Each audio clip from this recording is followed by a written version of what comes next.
documentaries are Our Brand is Crisis and Iraq and Fragments by Mary Langford and Bria Mendoza.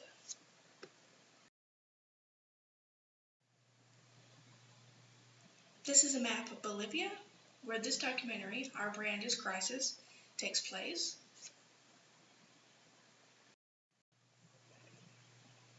Our Brand in Crisis follows the 2002 Bolivian presidential election and violence that follows.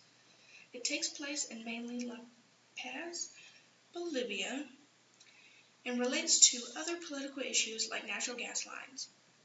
The natural gas lines dispute arose in early 2002 when it was proposed that a pipeline go through neighboring country Chile, but antagonism towards Chile runs deep in Bolivia because of the loss of Bolivia's Pacific coastline to Chile and the War of the Pacific. The people of Bolivia wanted the gas ports to be put into other countries, but government officials felt like Chile was the easiest and cheapest. The documentary follows the re-election of unpopular candidate Gonzalo Goni Sanchez de Lozada. Goni enlists the help of American political strategist GCS. Bolivia experiences marches and riots in the streets before and after the election.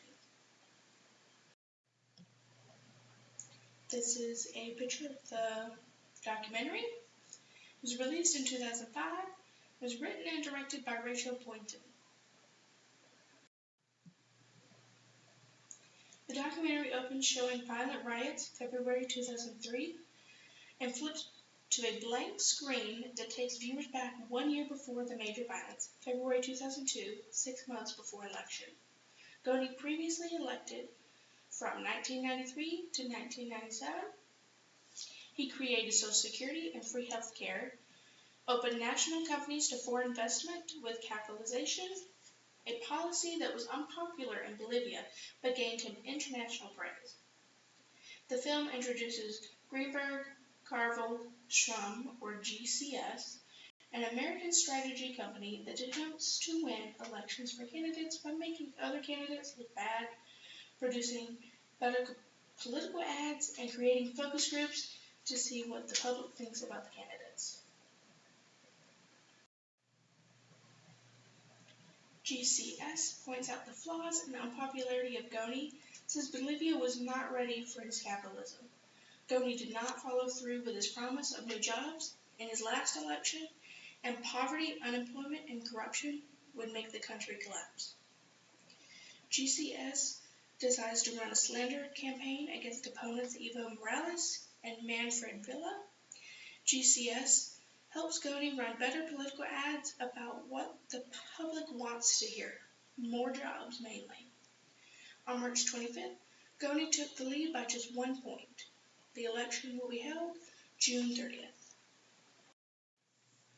Election Day, June 30th, 2002, Goni wins. The results, Goni's ahead by 2 points, Evo and Manfred neck and neck. Evo Morales organized a series of roadblocks with protesters and opposition of the election. 7 months after Goni's election, he increased income taxes. People got extremely upset and rioted even more. After much destruction, violence, and death, Goni resigned and moved to Washington, D.C. Carlos Mesa took Goni's place, but after 20 months, Evo launched another series of violent protests and forced him to resign. The next election was held in 2005, and Evo got 54% of the vote.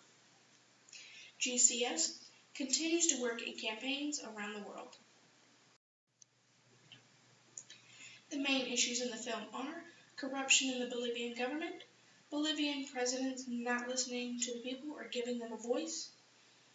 The Bolivian gas conflict reached its peak in 2003 with Goni as president. The people of Bolivia felt like the government was exploiting their vast natural gas lines and the pipeline route. Background on the makers was directed by Rachel Boynton, produced by Rachel Boynton, Sanders Goodstein, Robert Kravis, Steven Shainberg. It was written by Rachel Boynton. Boynton said she was in D.C. and heard that Goni was looking for someone to help him with his election. Greenberg from GCS knew Boynton and said he was going to work for Goni. Boynton had the opportunity to travel to Bolivia with Greenberg and document what was happening.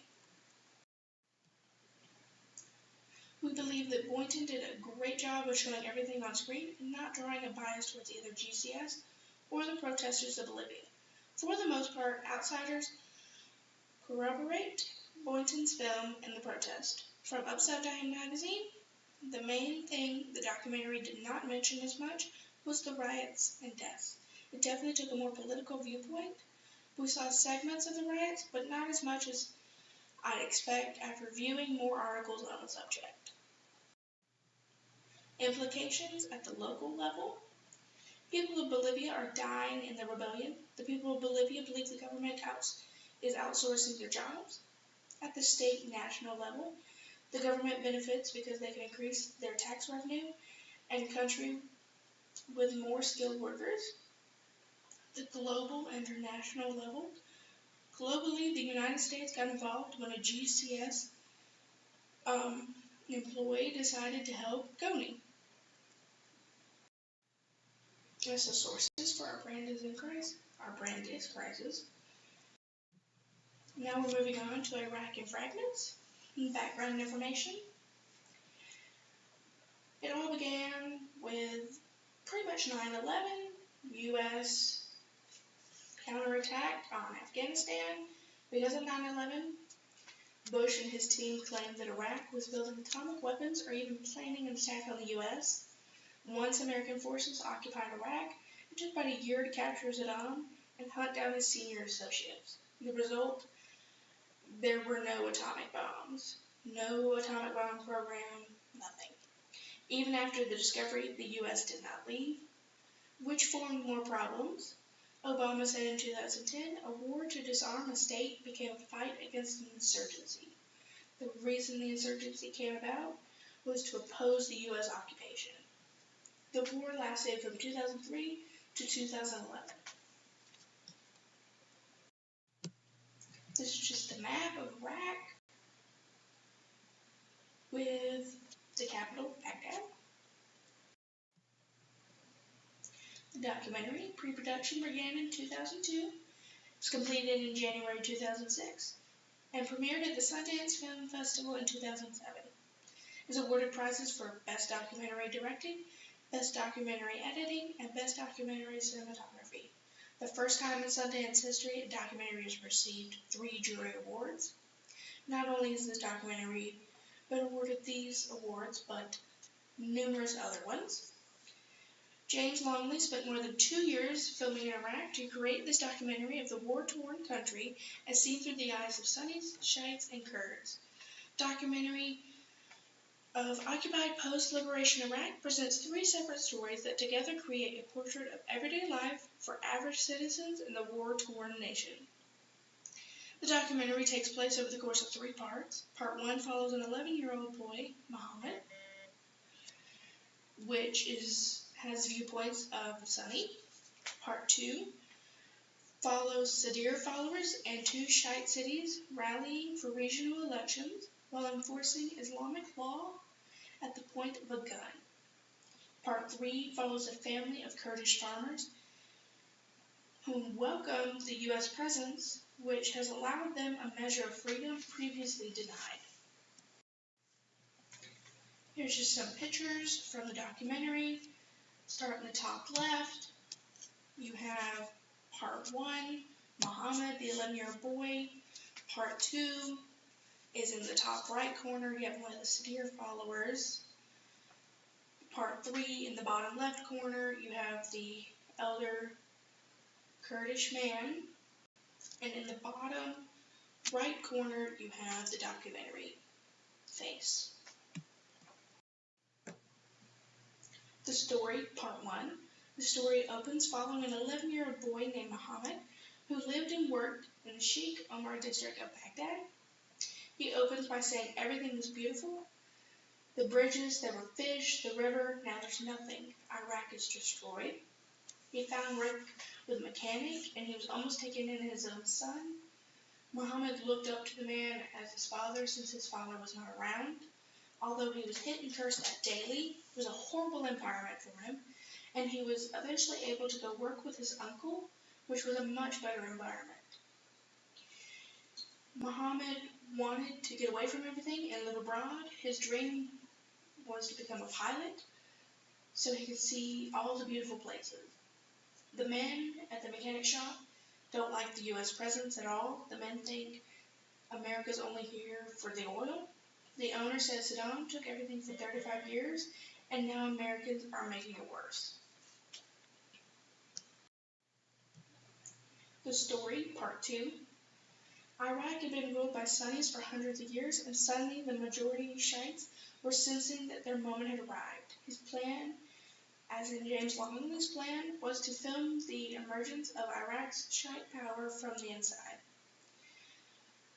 And you'll have to excuse my pronunciation on some of these names, but the story follows Muqtada Sadir, who was too difficult to access, so they follow Sheikh Az al-Kafaji. They had risen up against the dictatorship of Saddam, and now his movement was warming to a new challenge. Young Sadir wanted to push the foreign occupiers out of his country and turn Iraq into an Islamic state. In the spring of 2004, the Sadir office in Nasiriyah was organizing elections. It was a full year before national Iraqi elections would actually take place, and the United States occupation authorities in Iraq were still hopeful that they could forego popular elections and install an Iraqi government made up of politicians appointed indirectly by the United States. Basically, the United States wanted control. On April 4, 2004, Spanish troops opened fire on a Sadir demonstration in Kufa. This provoked an armed uprising of Sadir's followers. It lasted until September and killed thousands. Sadir's followers believed Americans only brought more war. Once Saddam was gone, Americans had changed. They came as liberators and became occupiers. As one of the men said, they came to help the people, but then turned against us, the Iraqi people, against Iraq. The Iraqi people believed, again, Americans only wanted the oil, and eventually it became very unsafe in central and southern Iraq, and Longley had to leave the area, and he ended up heading north to northern Iraq. And that leads us into part 3. In part 3, Longley moved into the Kurdish-controlled northern Iraq, which was like another country. It opens in the film, it's much calmer, it's quieter. The children are all going to school, they're actually learning, they're learning English. You don't hear the fighting, you don't hear war sounds in the background. The Kurds were pressing for independence. They didn't want to fight, but they were prepared if they had to. As you saw in the previous slide, the picture of the older Kurdish man, he said, God brought America to the Kurds. They liberated Iraq and toppled the regime. There's been enough war in Iraq. We must lay our weapons down and practice politics. He continued to say, when you compare Jews to Kurds, Jews have their own flag and independence. Why can't the Kurds? We want independence. We want our own flag. We must vote so they can hear the Kurds' voices. Your vote is better than bombs and bullets. You must support those who support the poor. And it kind of ends with one of the men saying, now it will be hard for the Kurds, Sunni and Shia, to live together. The future of Iraq will be in 3 pieces. Today, everything in Iraq is controlled by America. Nobody can escape America's reach. Issues in the film. The main issue is political. United States and other countries invaded and removed Saddam Hussein. Now what? There's no ruler, there's no president, nothing. The country was left destroyed and war-ridden. The original fight was to remove Saddam. That turned into a war against an insurgency, a rebellion against authority.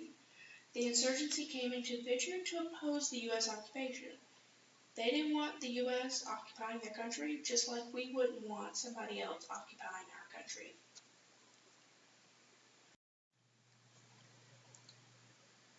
Background on the makers. James Longley was born in Oregon in 1972. He studied film and Russian at the University of Rochester and Wesleyan University and the All-Russian Institute of Cinematography in Moscow. He was a projectionist in Washington State, English teacher in Siberia, a newspaper copy editor in Moscow, and a web designer in New York City. He traveled to Palestine in 2001 to make his first feature documentary, Gaza Strip.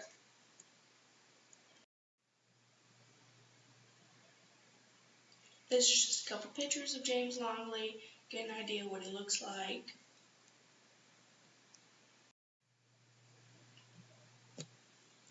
We believe Longley did a great job telling the story. He picked 3 different areas, each showcasing a different side. There was no bias from Longley at all. He didn't say a word. He left the storytelling to the people. The majority of articles corroborated with the film from New York Times.